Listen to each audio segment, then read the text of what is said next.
What if I told you some spirits never left their graves, and tonight they might be watching you? If you love ghost stories, hit subscribe, tap like, and share this video so we can bring you even more terrifying tales.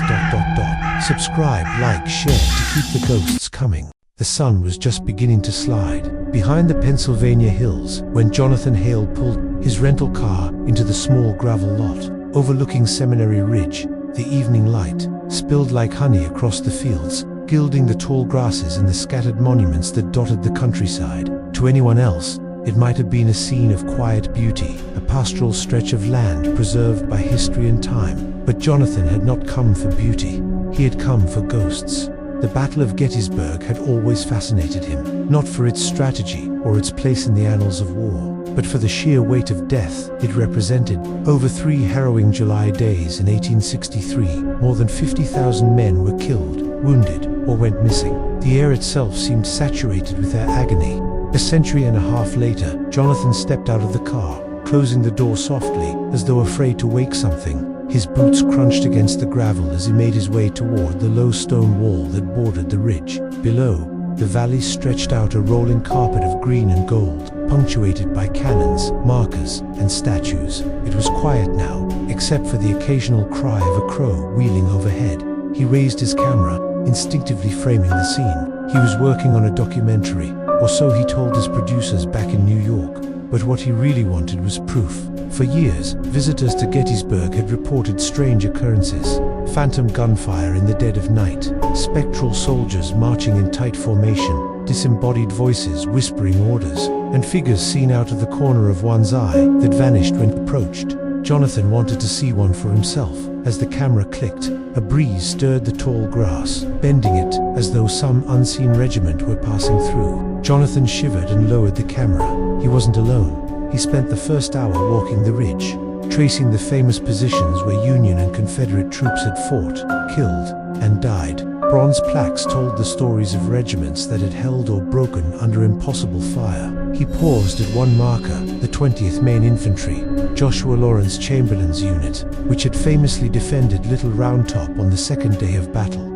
He tried to imagine it: the smoke, the heat, the screaming, the rolling thunder of cannon fire. He closed his eyes, and for a moment, he swore he could hear faint music, a fife, distant but steady, playing a mournful tune. When he opened his eyes, the field was empty.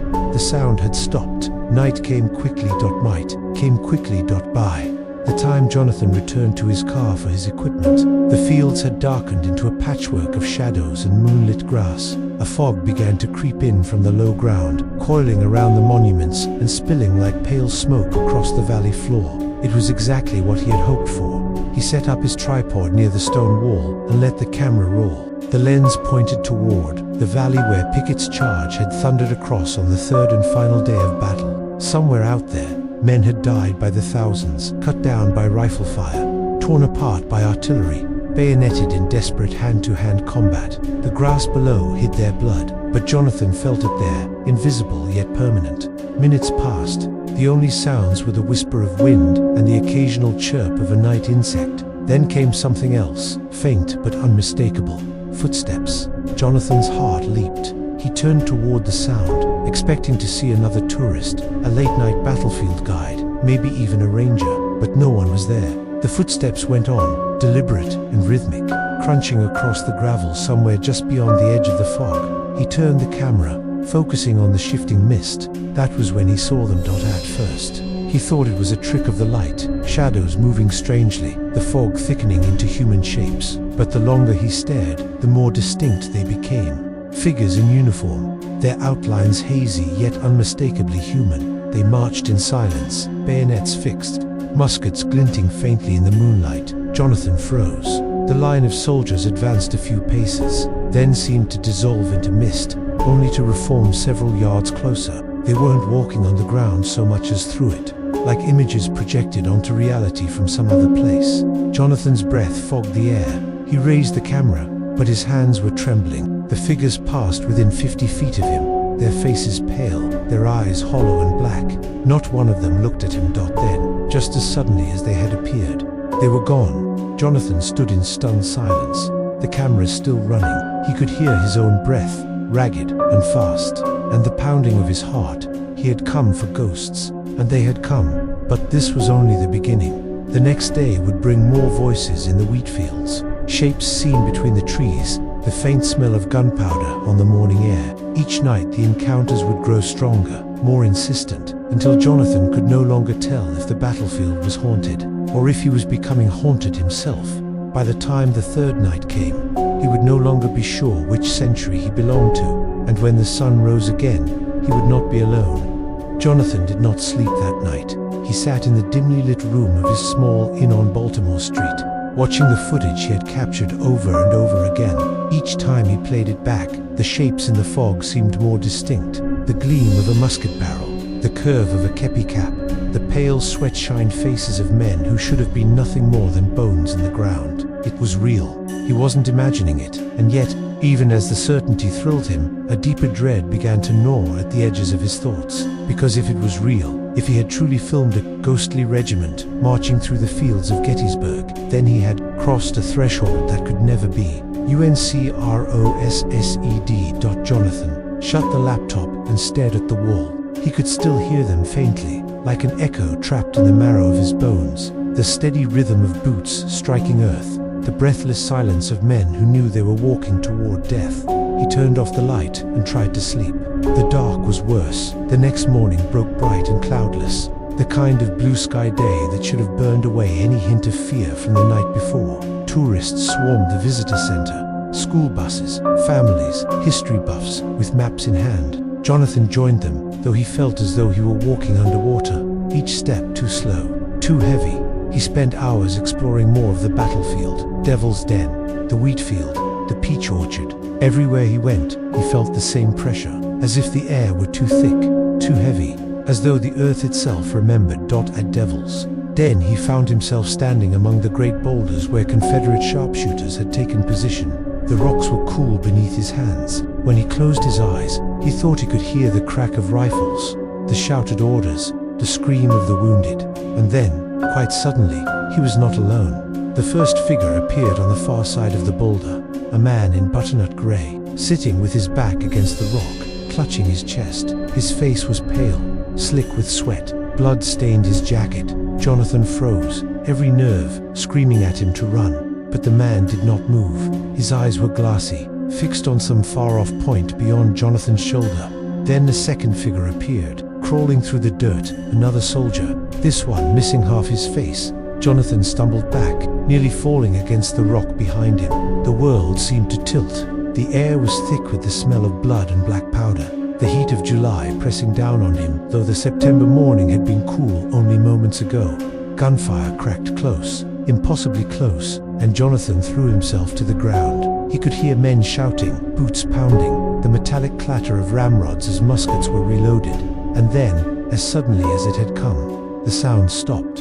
When Jonathan opened his eyes, the field was empty. The sun was shining. The tourists were laughing in the distance. But Jonathan was shaking so hard he could barely stand. That night, he returned to Seminary Ridge. He told himself it was for the documentary, that he needed more footage. But in truth, something in him was being pulled back there, as though the ridge itself had hooked invisible claws into him. The fog was thicker than before, pooling low in the hollows, stretching out in long, thin fingers across the grass. He set up his camera and waited. It didn't take long. The marching began again, faint, then louder, until it seemed to come from every direction. Jonathan turned slowly, the hair on his arms prickling. Through the fog came not just one regiment, but dozens, ghostly columns of Union and Confederate soldiers, their forms flickering like candle flames. Some were missing limbs, some had faces blackened by powder burns, some clutched their bellies, blood running in dark rivers between their fingers.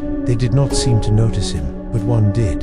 A lone figure broke from the formation and turned toward him. His face was gaunt, his eyes sunken but burning with a cold light. He raised one hand, pointing directly at Jonathan. Jonathan stumbled back, heart hammering. "What do you want?" he shouted before he could stop himself. The soldier's mouth moved, not in words but in something deeper, older, a whisper that seemed to slither straight into Jonathan's ear. "Help us," and then he was gone. Jonathan fled the ridge, his camera abandoned, his breath ragged. By the time he reached the car, Sweat was pouring down his back, despite the chill in the air.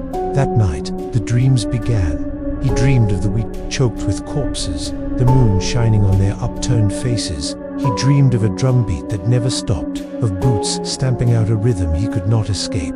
He dreamed of standing shoulder to shoulder with men whose names he did not know, a musket in his hands, waiting for the order to charge. When he woke, the smell of smoke lingered in the room, and somewhere outside, faint but clear, a bugle was sounding the call to arms.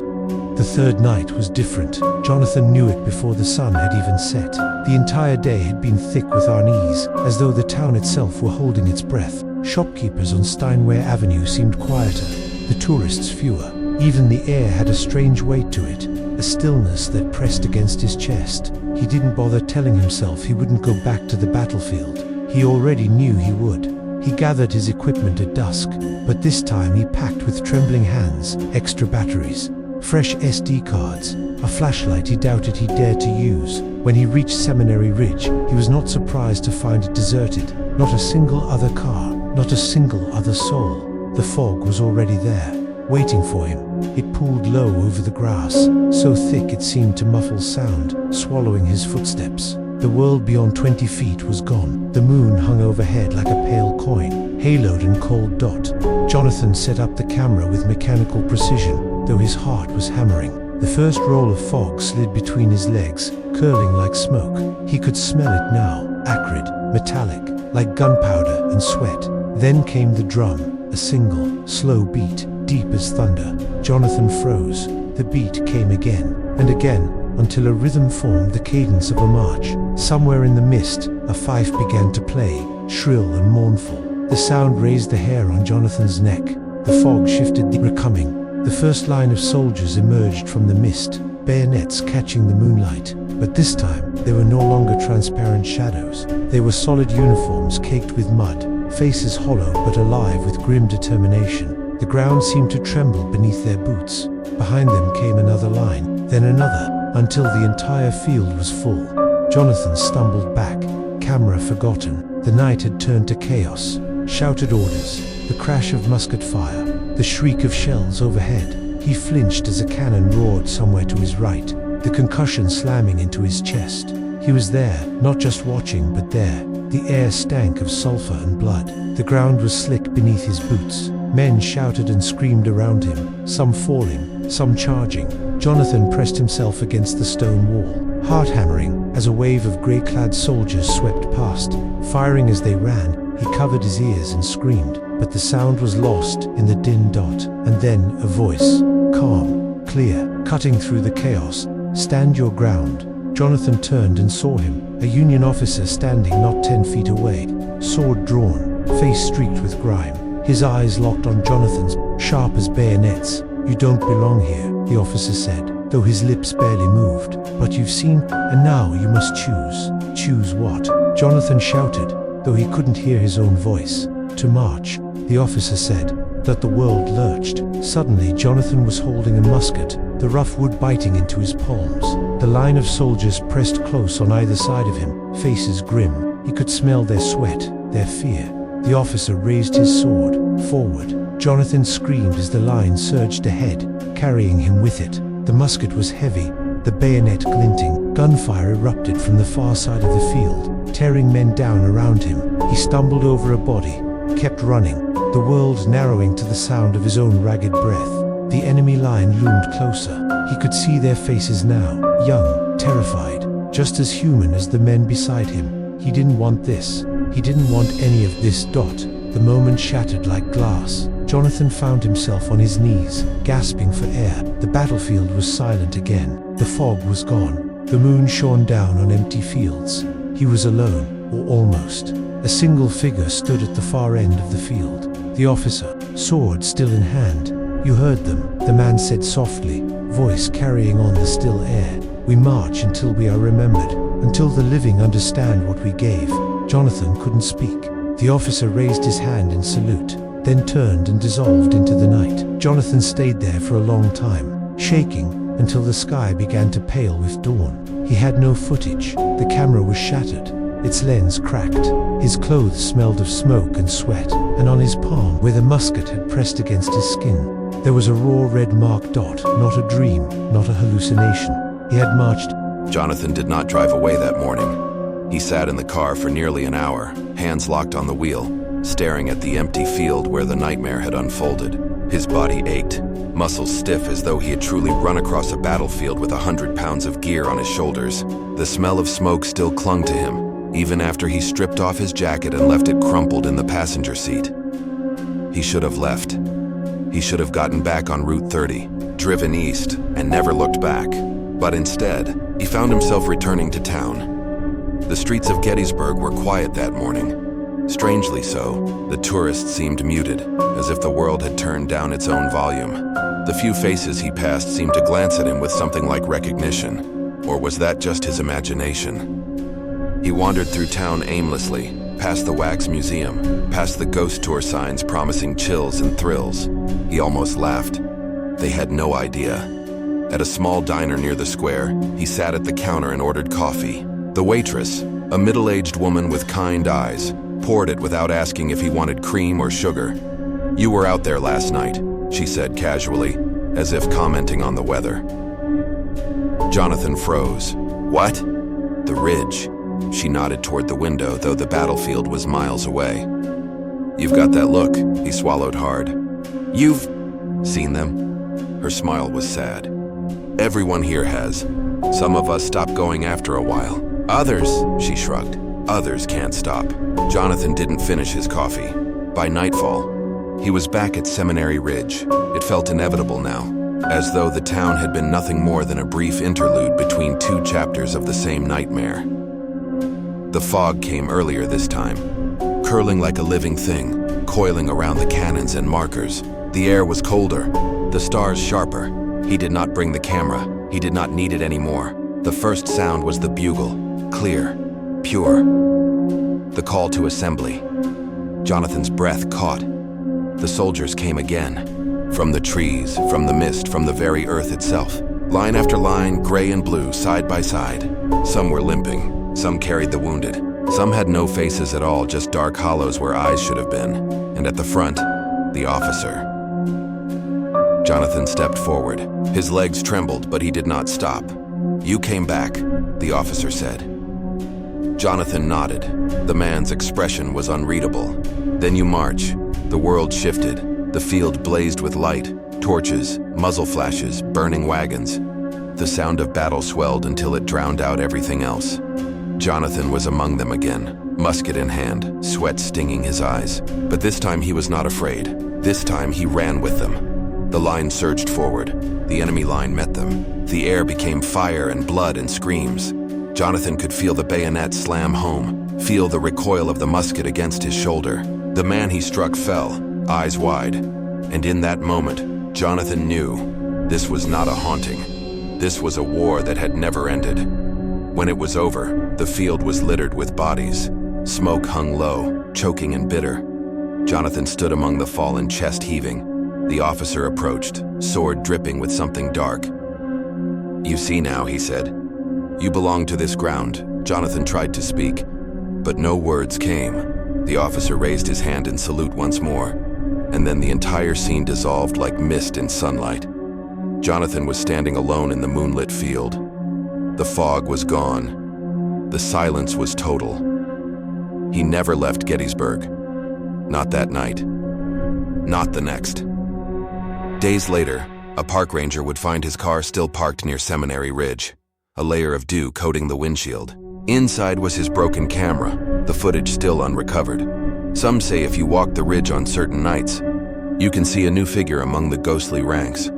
A man with modern clothes, marching with the same grim determination as the rest.